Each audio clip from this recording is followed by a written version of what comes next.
So foolish. And I went to Mike after the second race, and I said to Mike, don't bother getting any mounts for next weekend for me, because this is it. I'm done. This is my last day. And then Mike actually talked to the stewards and the management, and let Dan Jukic know, and they called me up and asked if they could make an announcement.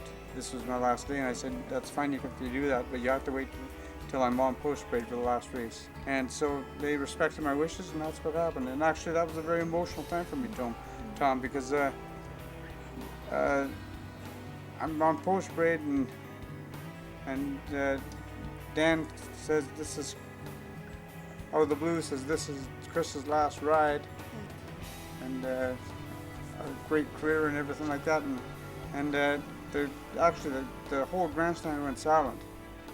Like there was you couldn't hear a pin drop in the place, and then the place erupted and everybody applauded for me.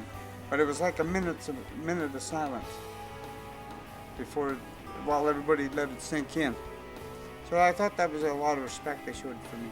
So that was very emotional. So I told Sid out when I was coming back. I said it was kind of Sid Martin, who you rode his last mount. I said it was very emotional. I said it kind of brought tears to my eyes. He says, well, as bad as that horse run, you should have had a lot of tears in your eyes. A couple of weeks later, Hastings holds Chris Loseth Day in honor of a Hastings legend. To celebrate the career of this recent retiree, Hastings held Chris Loseth Day. This was racing fans' chance to say goodbye to one of the province's most long-standing jockeys. Well, it's a huge honor. Actually, it's maybe not even deserved. All I did was my job out here, 31 years, and I wouldn't have done anything different. So it's just a wonderful thing. I think everybody's having a good time today, though, and there's sure a lot of bold faces that have come out and to say goodbye to me and congratulate me, and so it's been a wonderful day for me. Now here's a follow-up to that in case you missed it part of the program. Despite all of his success, Chris Loseth and his wife Tracy can still be seen every morning working at the barn, doing a job that they love.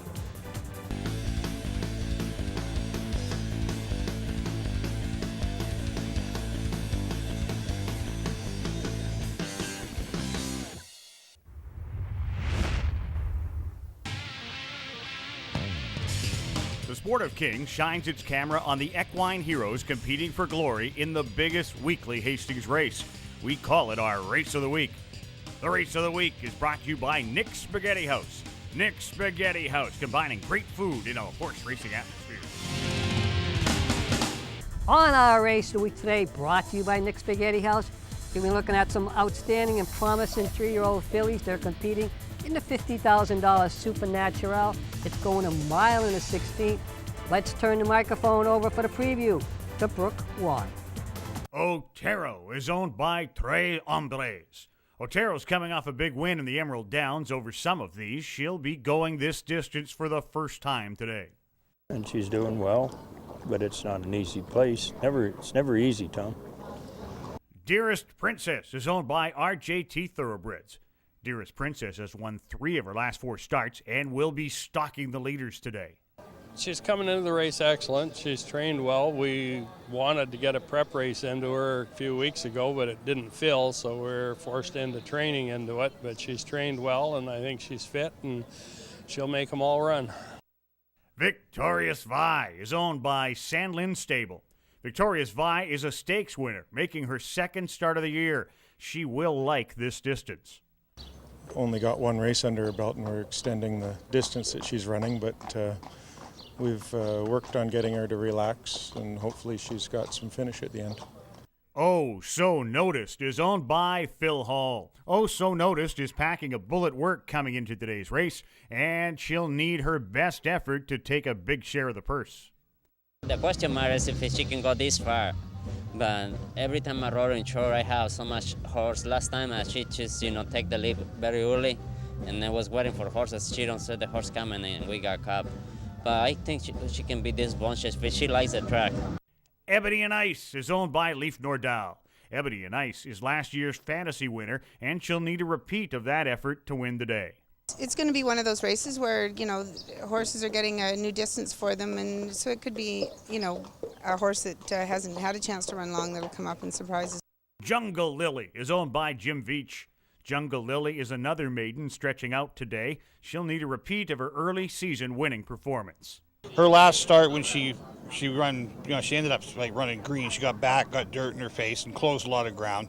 She's just kind of a big, young, big, strong filly. She's really training well, and it's a big step up for her. But it's no place else really to run right now either. So we'll just jump into the deep end of the pool and see how we do. She's a Foxy Jackpot is owned by Gerald Miller.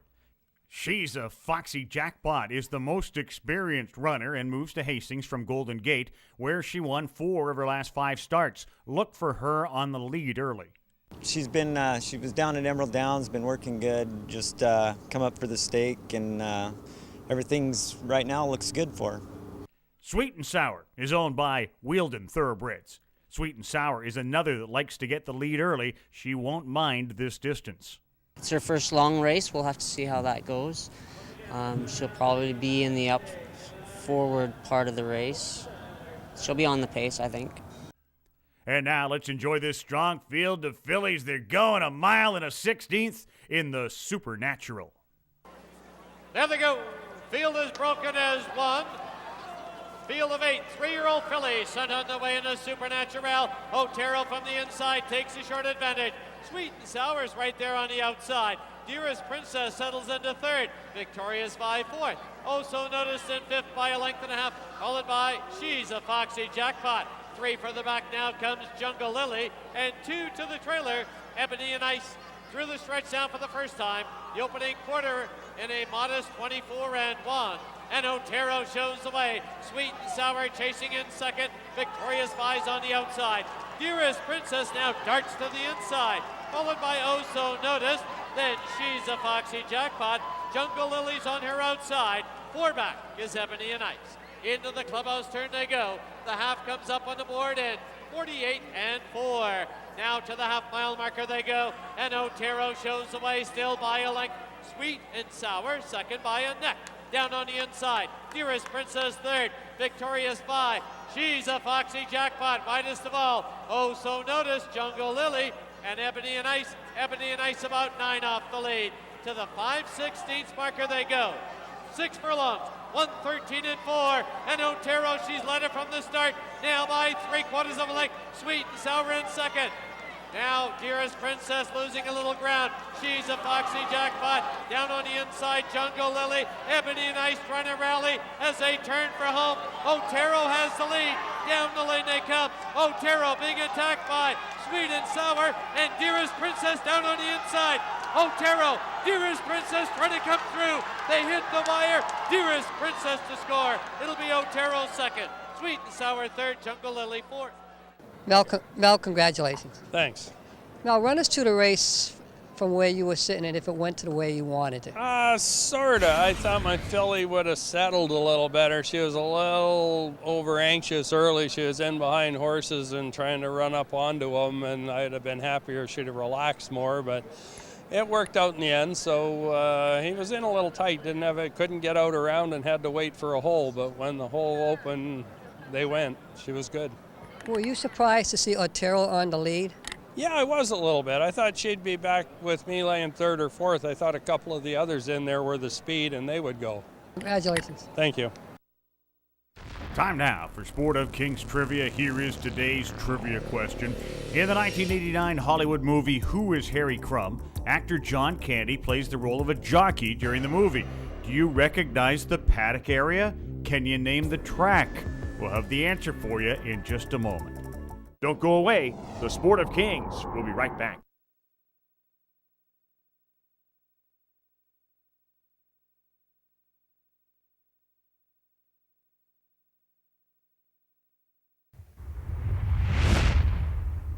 Time now for the answer to today's trivia question. If the paddock area looked familiar, you guessed it right. Exhibition Park. For bonus points, did you recognize the other jockeys? They are Ruben Solis, Dave Milray, and none other than Hastings and Hollywood's own star-studded Tommy Wolski. Hey, trivia buffs, are you a fan of the movies? If so, check out SportofKingsTV.com for Tommy's review of all the latest flicks. Tommy Walski, the Sport of Kings, and Hollywood. They go hand in hand. The Salute to the Champions is brought to you by the Province Sports, where you can read Tommy Walski's column, Hoss Talk, every Friday. The Province Sports, it all starts here. Today on Salute to the Champions, it's brought to you by the Vancouver Province. We take you back 1 week and you're going to be looking at the Queen's Plate run at Woodbine Racetrack. Exciting race, but the horse you want to focus on is Bob Costigan. Local businessman Bob Costigan's outstanding filly, Roan Innish, trained by his daughter Carolyn. Let's take a peek. And by the way, watch the TV coverage of this. It is excellent. They're off in the Queen's Plate. Big Red Mike, Hotep showing early speed. Ghost Fleet comes on between horses, and who we gonna call? Angles to the outside of Big Red Mike as a crush of runners move in front of us for the first time. And it's a Big Red Mike, and on the extreme outside, Hotep is close to the pace. Dark Cloud Dancers on the heels of Big Red Mike. Ghost Fleet is tucked in between horses, and Mobilizer is just to the outside of Ghost Fleet. Then who we gonna call? Who's behind that trio? Roan Innish drafting in behind runners. The other filly, Moment of Majesty, is close to the pace, just outside of Roan Innish. Then Mob the Warrior and Vicar Street Giant's Tomb will put his run in late. Dees Wando is second to last, and Smart Sky trails, and they move into the backstretch. The half was in 49-1. That's not a hot pace, and it's a Big Red Mike. Eurico Rosa da Silva trying to harness his speed, and Hotep is breathing down his throat. Mobilizer is clear of trouble on the outside in third position, and Dark Cloud Dancer is down on the rail in a fourth. Ghost Fleet is between horses. Moment of Majesty. Mob the Warrior is out wide. David Morin sends the Oaks winner Roan Innish up between Mobilizer and Dark Cloud Dancer. Less than 3/8 to go in the Queen's Plate. Big Red Mike leads through a come and get me mile. Hotep's put the pressure now. Mob the Warrior is on the extreme outside. Roan Innish in with a big shot. And flying around horses on the far outside, here comes Moment of Majesty. It is still Big Red Mike. He's running his eyeballs out. Hotep on the outside. Roan Innish and Mob the Warrior. Big Red Mike trying to hold on for one more 16th. Big Red Mike has scored a smashing victory to win the Queen's Plate. Hotep was second. Finishing third was Roan Innish, and Giant's Tomb was fourth. Okay, that's it for this edition of the Sport of Kings. And once again, on behalf of everyone here, we would like to say thank you for allowing us to spend this last half hour with you on this Saturday morning. One quick reminder, tomorrow is the Chris Loseth Stakes, as you saw earlier in case you missed it. We saluted Chris. It's his day tomorrow with the stake. Remember to keep them straight, or you know what, that final turn, it's going to get you. Come on.